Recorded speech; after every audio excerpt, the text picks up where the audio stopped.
we're making a change. Probably China should consider it. Alternatively, you appoint special envoys, but that interferes sometimes with the role of the ambassador. So I think we'd be better to get both relationships right by having solid ambassadors who have the confidence of their country and are commensurate weight. Former Canadian consul to China, Colin Robertson, joining us from Ottawa. We appreciate your time and your insight. Thank you. Thanks, Aaron. Now to the political crisis in Venezuela. The U.S. is urging the UN Security Council to recognize Venezuela's opposition leader, Juan Guaido, as interim president. Canada has also backed Guaido, while several European nations wait to see if President Maduro will call new elections. CTV's Omar Safadini is in Bogota with me. It was a time of terror. An invincible force thundered on the face of the earth.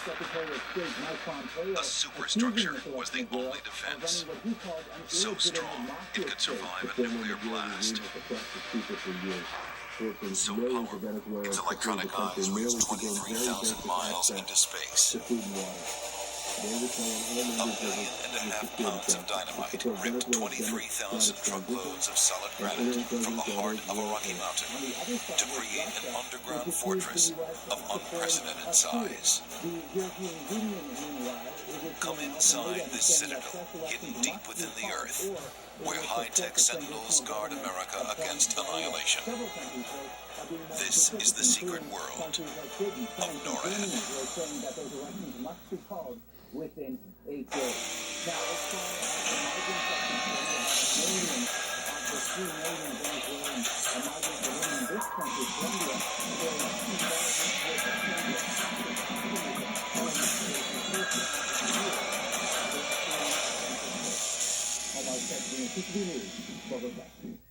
and the representative of Canada to the UN also Cheyenne Mountain, a rugged Rocky Mountain peak rising boldly from America's vast central plains, just a few miles from the town of Colorado Springs. Deep within its 100-million-year-old granite heart lies one of mankind's most remarkable superstructures. A citadel of stone, steel, and microchips, where it is always twilight and no one ever sleeps. Instead, dozens of eyes maintain a second-by-second vigil over the skies around the world, looking for anything that could be the beginning of an attack on North America. Checklist 101-112. Sir, we got an unknown in the system. Radar picks up an unidentified object in the skies over central Russia. DSP is reporting an eastern quick alert from Plesetsk, Russia. It's traveling fast and heading toward the Pacific Ocean. Stand by for possible missile event. CD copies. Intel, what is your analysis? Prompt response is vital to the defense of the nation. Highly trained teams scan intelligence reports to determine the correct action. Sir, Intel assesses this to be a scheduled launch of an ICBM from Plesetsk with impact expected at the Kamchatka Peninsula.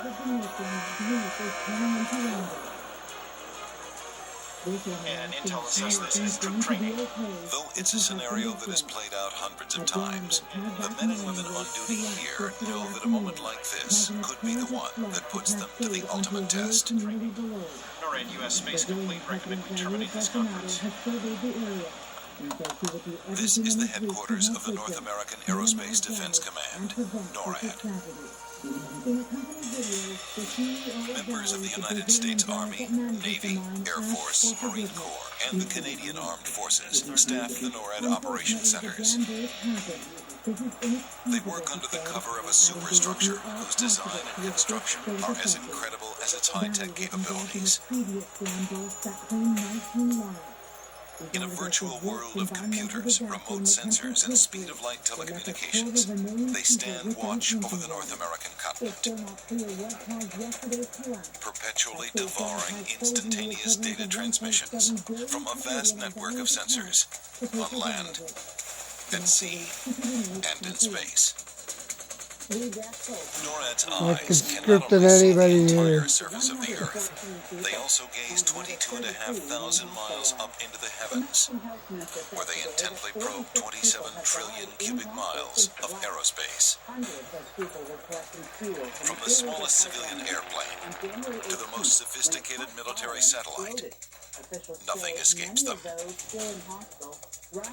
NORAD personnel consider all airspace for 120 miles around the outer border of the United States and Canada critical to national security. It's called the Outer Identification Zone. NORAD must know the purpose of every aircraft there. As soon as an aircraft crosses the Outer Identification Zone, we start a 2-minute clicker, so we have to figure out who that track is within 2 minutes. And if we can't figure out who it is, or there's no way to correlate that with an FAA flight plan, we declare the track unknown, and that's when we scramble interceptors and go out and figure out who that is by putting eyes on the target. Yes, sir. I just want to let you know that we have an unknown over Canada right now. On a given day, we have anywhere from 6,500 to 7,200 tracks. We provide identification of every aircraft coming into North America. And that is a pretty sizable task, given the fact that about 2.5 million tracks come into North America every year. We are very rarely ever surprised in Cheyenne Mountain. We can't allow ourselves to be surprised. U.S. Space has East DSP indication. Cheyenne Mountain's labyrinth conceals NORAD's military wonders. Its existence has always been well known. Its tracking prowess is a matter of national pride. Its methods are top secret. How this superstructure came to be carved out of the inside of a mountain is one of the great feats of our century. 15 ingeniously constructed steel plate buildings house the command centers and the infrastructure that supports them through the endless hours of NORAD's vigilance. Stores of water, food, Vigilance or fuel, and a vigilante? sophisticated air cleaning system provide life support for the complex. It can completely seal itself off from the outside world for more than 30 days. Well, the first time I got here, I was lost. I really didn't know where I was going. We wandered around because it's a pretty complicated complex inside. It's hard for people to imagine all the different levels of, different floors and different buildings that are here. And it's pretty overwhelming at first, but there's just a real sense of awe because the design is incredible. When you come into the large tunnel and through the blast doors. The latest on the revealing evidence and intriguing testimony after the break. After the break. When I heard that 1 in 2 people with type 2 And just realize what this was meant to survive, any kind of attack during the Cold War. And the engineering behind it is just amazing to me still. I guess my first impression when I walked into Cheyenne Mountain was just to say, wow, what an engineering marvel.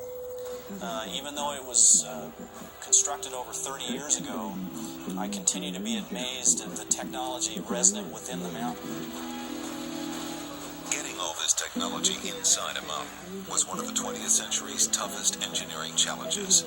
Don't trust anything I hear. 60,000 cubic yards of hard rock from the core of the mountain and replaced it with 7,000 tons of steel, yards of concrete, and miles of wiring.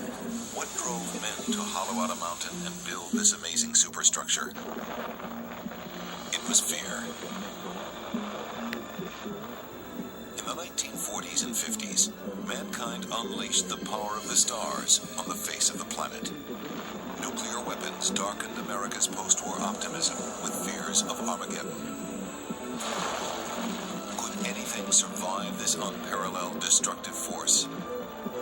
To have any chance of winning the unthinkable war, America had to build something that could. No one was sure it was possible. At the beginning of the nuclear age, They still the sell technology nuclear to build a bullets. working city deep within a mountain, strong enough to endure a nuclear blast, did not exist. No one knew how many problems engineers would face once a project of this magnitude was started, or how innovative and creative they would have to be to solve those problems. The call went out to America's most talented engineers, challenging them to create something totally new, to defend against phenomena whose effects were mostly unknown. In fall of 1958, I received a call to go to Omaha to meet with the Corps of Engineers to discuss a project. And that's how it all began for me. I didn't know anything about Colorado Springs, didn't know anything about NORAD at that time. In the late 1950s, Tom Kiesel and Steve Greenfield were young engineers with the New York firm of Parsons Brinkerhoff. Greenfield had proven skills on some of his company's toughest projects. He specialized in hardened underground defense facilities. His work was often highly classified. Kiesel was more of a specialist in tunnel design and bridges. He brought innovative solutions to engineering problems. But nothing they had done prepared them for the mysterious, top-secret atmosphere of engineering North America's survival. The young engineers and their colleagues were given an unprecedented task to design and build quickly and economically a fortress that could survive the unsurvivable, the power of a new weapon that for the first time in history could destroy the entire human race. A weapon that was now in the hands of America's enemy. In 1949, the Soviet Union detonated a nuclear device. Soviet bombers armed with nuclear weapons could strike North American cities.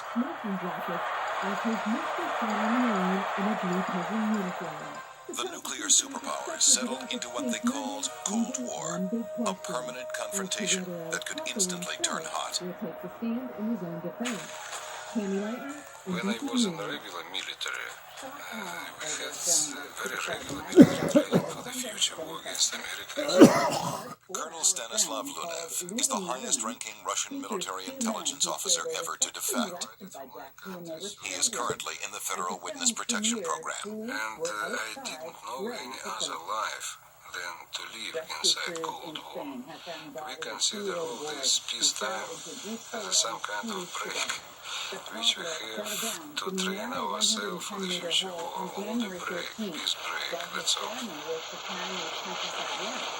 The tragedy gripped families from day one, and the country followed every turn of an extremely complex operation. In America, the Soviet threat gave birth to a massive campaign called Civil Defense.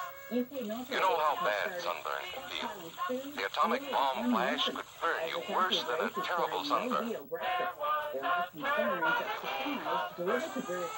While the public watched upbeat training films, federal and local authorities built shelters and tried to prepare for the worst. Where we would hire architect engineering firms to go out and identify existing shelters in existing buildings, hallways, and then put up signs that this is a fallout shelter, and then eventually put in provisions, food and water, so that you could spend some time there until the fallout decayed enough to where it was safe to go outside. This shelter is a real good idea. If we should ever have a nuclear war, we could get a heavy fallout even though we were not anywhere near the target area. Hey, this is nice. But thoughtful Americans wondered how much protection civil defense could offer against a nuclear onslaught. The key to survival was to stop an attack before it came. In 1957, Canada and the United States formed the North American Air Defense Command, or NORAD, to operate the continent's early warning front line against attack by the Soviet Union. To detect incoming bombers, Canada and the U.S. cooperated to build a series of radar outposts across the far north. The Doom, Mid-Canada, and Pine Tree lines provided early warning of enemy attack over the North Pole. But the new defense system suffered from a fatal flaw. NORAD headquarters was an old hospital building, a masonry structure built in the 1920s. A direct hit from an old-fashioned conventional bomb could have knocked it flat.